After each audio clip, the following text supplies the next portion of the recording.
Bismillahirrahmanirrahim. Selamat siang. Assalamualaikum warahmatullahi wabarakatuh. Ya, perkenalkan saya Putri Sumarni. Hari ini saya akan menjelaskan terkait dengan rancangan pembelajaran untuk mata kuliah manajemen keperawatan dan nantinya saya juga akan menyampaikan satu materi terkait dengan di manajemen keperawatan yaitu tentang MPKP seperti itu. Oke, untuk sebelumnya saya share screen dulu terkait dengan RPP ya, teman-teman. Oke, sambil saya share screen, bagaimana kabarnya teman-teman hari ini? Baik ya, selalu jaga protokol kesehatan. Terus silahkan sambil menunggu saya sambil disiapkan air minum juga ya, sehingga nanti pada saat kuliah saya tetap konsentrasi, kebutuhan cairan juga terpenuhi. Saya izin share screen untuk RPP. Ya, apakah sudah terlihat teman-teman? Oke, untuk mata kuliah manajemen keperawatan ini, nanti tim dosennya adalah saya dengan Bu Indri. Sebelumnya, Bu Tri mengingatkan dulu terkait dengan visi misi dari Fakultas Kesehatan ya. Visinya adalah menjadi Fakultas Kesehatan yang terkemuka di Jawa Tengah sebagai pusat pengembangan iptek dan bidang kesehatan komunitas dan menghasilkan lulusan yang mandiri dan berbudaya pada tahun 2032. Terus selanjutnya Putri menyampaikan terkait dengan visi kita ya. Visi dari Prodi Keperawatan Program Sarjana adalah menjadi penyelenggara pendidikan profesional keperawatan yang terkemuka di Jawa Tengah, menghasilkan lulusan berwawasan global dan unggul di pelayanan keperawatan komunitas pada tahun 2032. Oke, terus untuk mata kuliah manajemen keperawatan ini totalnya ada 4 SKS ya, 3 SKS teori dan 1 SKS praktek. Untuk di manajemen keperawatan apa sih secara deskripsi ya? Jadi untuk mata kuliah manajemen keperawatan ini di sini fokus untuk mata kuliah ini adalah belajar ya untuk mempelajari bagaimana cara mengelola sekelompok perawat dengan menggunakan peran dan fungsi manajemen sehingga nantinya bisa memberikan asuhan keperawatan pada klien pada tingkat rumah sakit maupun puskesmas seperti itu. Jadi intinya bagaimana cara mengelola sekelompok perawat ya agar perawatnya bisa memberikan asuhan keperawatan ke pasien baik itu di tingkat rumah sakit maupun puskesmas. Terus nantinya metode pembelajaran di sini dijelaskan ada presentasi, ada role play ya, bermain peran. Terus ini CPL Prodi yang dititipkan di mata kuliah, ada pengetahuan, keterampilan khusus, dan keterampilan umum. Selanjutnya CPMK-nya. Setelah teman-teman ini nanti belajar 1 semester ya di mata kuliah manajemen keperawatan, diharapkan kalian nanti mampu membedakan berbagai macam teori kepemimpinan dan fungsi manajemen keperawatan, mampu menyusun perencanaan manajemen keperawatan, dan mampu melakukan fungsi-fungsi pengorganisasian ya. Jadi pada prinsipnya fungsi manajemen kan ada planning, organizing, actuating, dan controlling itu kalian mampu menyusun dan menerapkan harapannya ya CPMK dari mata kuliah ini. Terus mampu mengaplikasikan kegiatan manajer di ruang rawat pada fungsi pengarahan ya. Fungsi pengarahan itu kaitannya dengan memberikan motivasi, bagaimana berkomunikasi, bagaimana menyelesaikan konflik itu ya. Makanya nanti di manajemen juga belajar tentang konflik, tentang manajemen konflik. Terus selanjutnya adalah menyusun upaya pengendalian mutu pelayanan keperawatan, terus bermain peran conference, ada pre-conference, post-conference, timbang terima, terus yang terkait dengan mutu pelayanan keperawatan nanti menggunakan jembatan keledai ya, karena memang perawat kan banyak hafalan, harapannya bisa menjelaskan dengan kalimat sendiri dan itu bisa dibantu dengan jembatan keledai. Untuk mata kuliah manajemen keperawatan ini, teman-teman akan dinilai dari UTS sebanyak 25%, UAS 25%, tugas 25%, kuis Diskalsa 10%, kehadiran 5%, dan forum 10%. Jadi untuk kehadiran, teman-teman nanti mengklik daftar hadir di Skalsa ya, di Student Center Learning di Harapan Bangsa. Terus forum itu juga ada nilainya ya. Jadi ketika nanti Putri memberikan pencetus di forum diskusi, silakan dijawab ya. Ataupun kalian bertanya juga nanti akan ada tambahan nilai. Ini untuk buku-buku yang bisa digunakan. Ini insya Allah ada di perpustakaan kita ya. Nanti silakan bisa diinikan. Oke, ini beberapa materi di tiap minggunya. Terus apa yang harus jenengan kerjakan ada di sini ya. Nanti kalau misalnya pas ada tulisan tugas terstruktur, berarti jenengan nanti ada tugas yang harus dikerjakan di luar kelas yang nantinya akan dipresentasikan di dalam kelas, gitu ya. Ada pertemuan keempat, terus nanti pertemuan keenam juga ada tugas terstruktur, bentuknya presentasi. Terus nanti juga ada tugas terstruktur lagi di pertemuan ke ini 12, seperti itu ya. Oke, terus ini rancangan tugasnya, jenengan harus bagaimana, secara satu kelas dibagi jadi berapa kelompok. Ini silakan nanti dibaca detail seperti itu ya. Insya Allah sudah ada keterangannya. Jadi untuk metode pembelajarannya adalah dengan diskusi, dengan ceramah, terus selanjutnya dengan presentasi, dan ada juga yang bermain peran atau role play. Seperti itu ya, tadi ada role play terkait dengan conference, timbang terima, dan juga ronde keperawatan. Oke, untuk ini saya akhiri ya, selanjutnya kita ke materi yang pertama.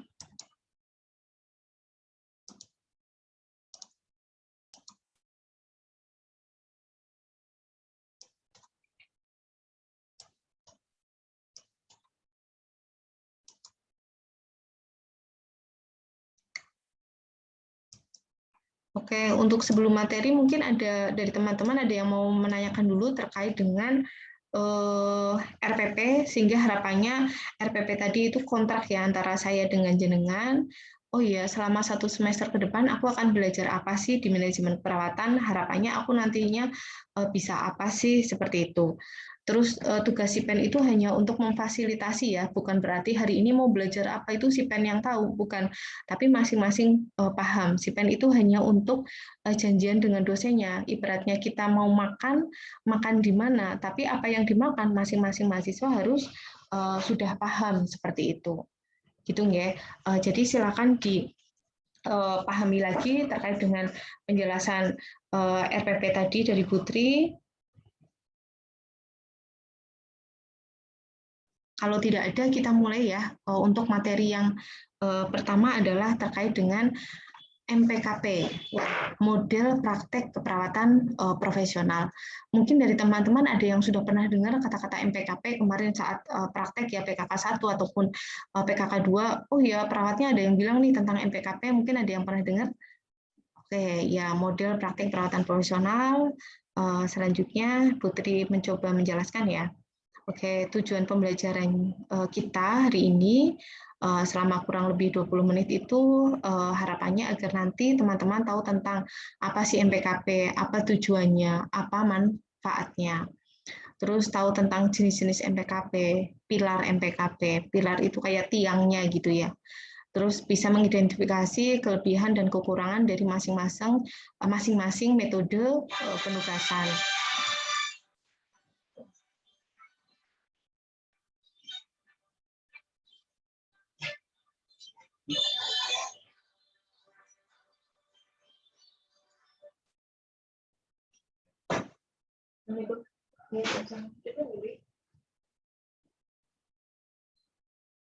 Iya, betul. Iya, betul. Iya, atas. Mohon maaf. Oke, lanjut ya.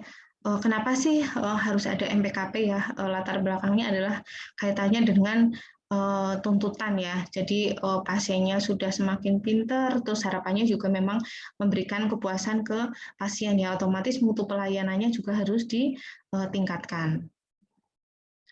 Oke, di MPKP ini memberikan kesempatan perawat itu untuk otonomi. Otonomi itu artinya apa? Punya ruang gerak seperti itu ya. Ruang gerak untuk apa? Untuk mendesain, untuk melaksanakan dan mengevaluasi asuhan keperawatan. Jadi apa sih MPKP? Jadi MPKP itu adalah suatu sistem yang memfasilitasi saya, perawat, untuk mengatur pemberian ASKEP termasuk lingkungan tempat asuhan tadi diberikan. Jadi saya ulangi, yang namanya MPKP itu adalah suatu sistem yang memfasilitasi saya sebagai perawat untuk mengatur pemberian asuhan keperawatan ke pasien. Makanya tadi saya punya otonomi untuk apa? Untuk mendesain, memberikan asuhan keperawatan, untuk mengevaluasi asuhan keperawatan yang saya sudah berikan ke pasien. Terus apa sih manfaat MPKP? Manfaatnya adalah bermanfaat jelas ya untuk ilmu keperawatan itu sendiri, terus untuk waktunya juga bermanfaat. Terus tujuannya untuk menjelaskan ruang lingkup dan tujuan asuhan keperawatan bagi setiap tim keperawatan jelas ya, karena tadi ada otonomi, otomatis ruang lingkupnya jadi jelas. Terus menjaga konsistensi asuhan keperawatan, menciptakan kemandirian dalam memberikan asuhan keperawatan, dan mengurangi konflik dan tumpang tindih pelaksanaan asuhan, karena nanti di dalam MPKP ada metode penugasan apa yang akan digunakan, dan itu bisa mengurangi tumpang tindih pekerjaan yang double-double dilaksanakan oleh banyak tim misalnya seperti itu. Oke, jenis MPKP ada MPKP pemula, itu jika tenaga keperawatannya adalah D3 keperawatan semua, MPKP tingkat 1, KARU ataupun Katimnya adalah seorang nurse, MPKP tingkat 2 adalah di sini sudah ada tenaga spesialis keperawatannya, jadi udah magister keperawatan, terus tapi ambil spesialis. Di sini sudah ada MPKP tingkat 3 itu sudah ada dokter keperawatan. Oke, bagaimana sih pelaksanaan MPKP di Indonesia? Jadi pertama itu diterapkan ya oleh Fakultas Ilmu Perawatan UI yang bekerjasama dengan Rumah Sakit RSCM itu tahun 96, terus 99 diperluas ke Rumah Sakit Persahabatan Jakarta. Terus selanjutnya udah mulai tambah ya penelitian Sitorus tentang dampak implementasi MPKP terhadap kepuasan pasien. Terus Sirait itu tahun 2012, semakin banyak ya penelitian terkait dengan MPKP. Terus ini yang di luar negeri tahun 92.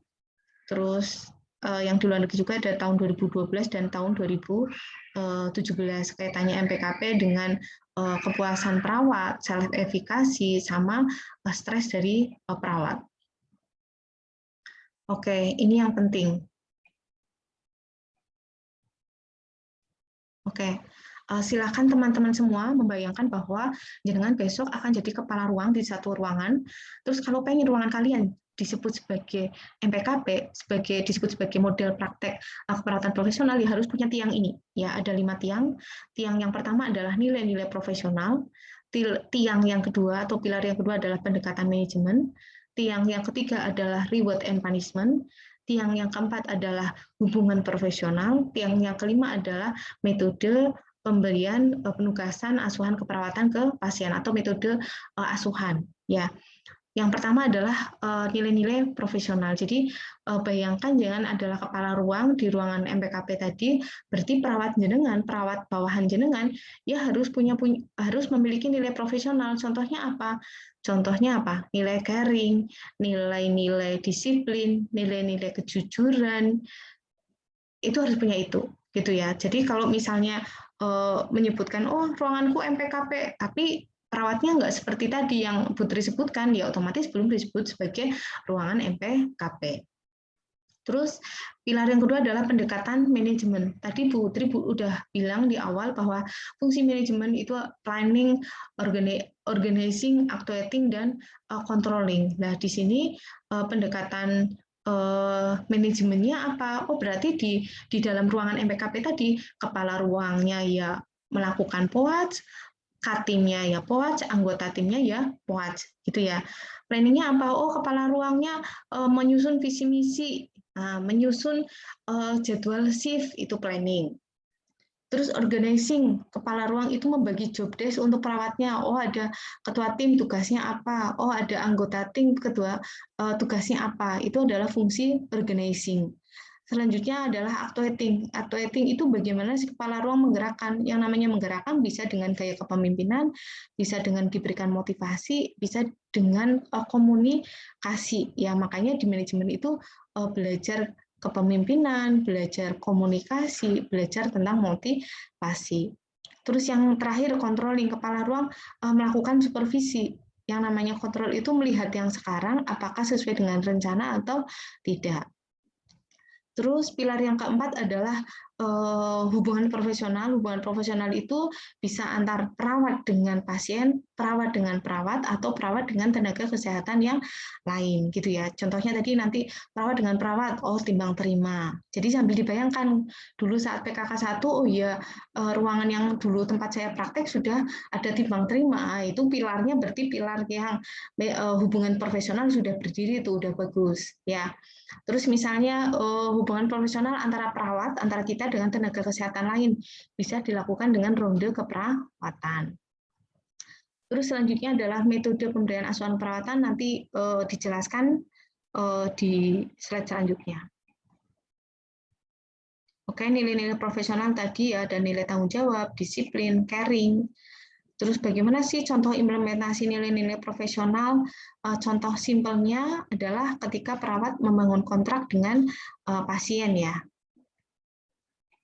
Terus sehingga untuk nilai-nilai profesional tuh biar semangat lagi perlu dilakukan apa sih?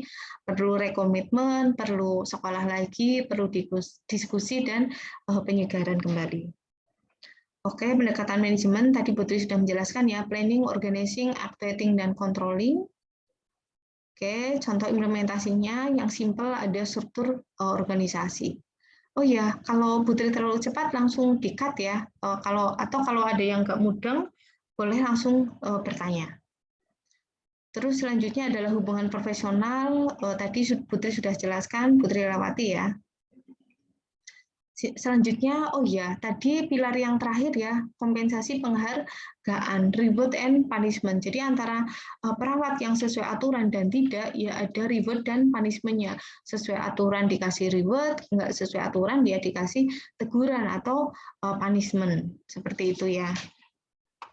Jadi saya Putri ulangi untuk pilar MPKP, yang pertama adalah nilai-nilai profesional, yang kedua adalah pendekatan manajemen, yang ketiga adalah hubungan profesional, yang keempat adalah sistem reward and punishment, dan yang kelima adalah metode pemberian asuhan keperawatan.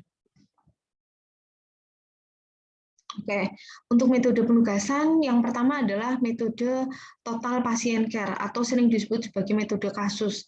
Ini adalah metode yang terlama ya, metode yang paling tua, dan ini biasanya digunakan di ruang ICU ya, karena tadi metode total pasien care. Berarti ibaratnya ada satu pasien, dia dirawatnya secara total ya, secara penuh. Nah, contohnya adalah tadi yang di ruang ICU ataupun ICU ataupun ruangan PAJU. Terus ini di sini ada kelebihan dari metode kasus, kekurangannya juga ada ya. Kelebihannya jelas ya, ada otonomi, terus pasien menerima perawatan yang holistik ya, tidak terpecah-pecah. Tapi kekurangannya otomatis membutuhkan biaya yang banyak. Terus selanjutnya adalah metode fungsional. Nah, untuk jembatan keledainya, metode fungsional ini berarti dia memberikan asuhan perawatan sesuai dengan fungsinya. Nah, makanya kalau metode fungsional itu perawat memberikan asuhan perawatan, memberikan metode penugasan dengan perawat itu sesuai dengan jenis kompetensinya, sesuai dengan kemampuannya, sesuai dengan skill-nya, seperti itu. Nah, ini metode fungsional ini contohnya di rumah sakit itu ketika di ruang operasi, ataupun bisa juga diterapkan pada saat kondisi gawat darurat ya, kondisi bencana atau perang dunia. Ini metode ini bisa digunakan ya, karena dia efisien, karena di situ dibagi, oh kamu perawat yang bagian triase pasien ya, oh kamu perawat yang bagian infus pasien ya, oh kamu perawat yang bagian melakukan perawatan luka ya, gitu. Jadi akan lebih efisien. Untuk metode fungsional, kelebihannya jelas ya, dia efisien, membutuhkan jumlah perawat yang sedikit, terus akhirnya pekerjaan jadi cepat selesai. Terus kekurangannya otomatis pemberian asuhan itu terpotong-potong ya, pasien otomatis nggak puas ya. Bayangkan ketika pasiennya itu komplikasinya banyak, ya otomatis dia akan menerima banyak perawat gitu kan. Oh, ana sing ngerawat luka dewek, ana sing infus dewek, seperti itu. Terus selanjutnya adalah metode tim. Metode tim itu pada prinsipnya adalah sekelompok perawat merawat sekelompok pasien, gitu ya. Makanya kalau di rumah sakit itu ada tim A, tim B. Tim A 5 perawat merawat 10 pasien, tim B juga 5 perawat merawat 10 pasien, gitu ya. Selanjutnya metode primer, bedanya dengan metode tim. Kalau metode primer di sini ada perawat primer, dia merawat 5 sampai 6 pasien dan bertanggung jawab dari pasien datang sampai pasien pulang ya. Nanti di tabel terlihat jelas banget perbedaannya ya. Jadi kalau komunikasi di metode tim itu dia komunikasi hierarkis ya, dari dokter visit ngomong ke kepala ruang ngomong ke ketua tim baru ke anggotanya. Tapi kalau metode primer itu dia komunikasinya melingkar ya, artinya semua saling tahu. Ya, perawat dokter visit dengan perawat primer yang mengkomunikasikan ke pasien kayak gitu. Oke, terus selanjutnya untuk perbedaannya ada di tabelis ini, silakan nanti dibaca. Oke, terus selanjutnya kita evaluasi sebentar ya. Coba terkait dengan tadi untuk evaluasi materi ini, coba ya. Biasanya kalau kelas offline Putri menggunakan Kahoot ya, seru deg-degan gitu ya, mahasiswa nggak bisa contek-contekan. Nah ini karena kita sedang Zoom, coba yuk nomor 1 ini hampir sama seperti soal-soal UKOM ya. Untuk triknya ketika menjawab pertanyaan kasus, baca dulu pertanyaannya. Nah, setelah baca pertanyaannya, barulah baca data-datanya. Dan baca datanya itu agak cepat gitu, latihan ya, latihan untuk UKOM. Nah, ini pilar MPKP apa yang belum terdapat di ruangan tersebut. Jadi di sini nilai garingnya sudah ada, berarti kan pilar pertama sudah ada ya. Terus sudah dilakukan ronde keperawatan, berarti sudah ada hubungan profesional, sudah pendekatan manajemen buat, terus sudah memberikan asuhan keperawatan, metode penugasan ya. Berarti yang belum adalah reward and punishment. Terus apakah metode asuhan keperawatan yang digunakan di sini membagi ada 12 perawat, terus membagi sesuai dengan keahlian yang dimiliki, keahlian ya kata kuncinya, berarti metode fungsional. Oke, itu saja dari Putri, semoga bermanfaat. Nanti kalau ada pertanyaan yang belum jelas bisa disampaikan di forum, di Skalsa, dan nanti silakan mengerjakan kuis ya. Kuisnya dibuka selama 3 hari. Silakan dikerjakan secara maksimal. Belajar dulu ya teman-teman. Oke, terima kasih. Putri akhiri. Wassalamualaikum warahmatullahi wabarakatuh.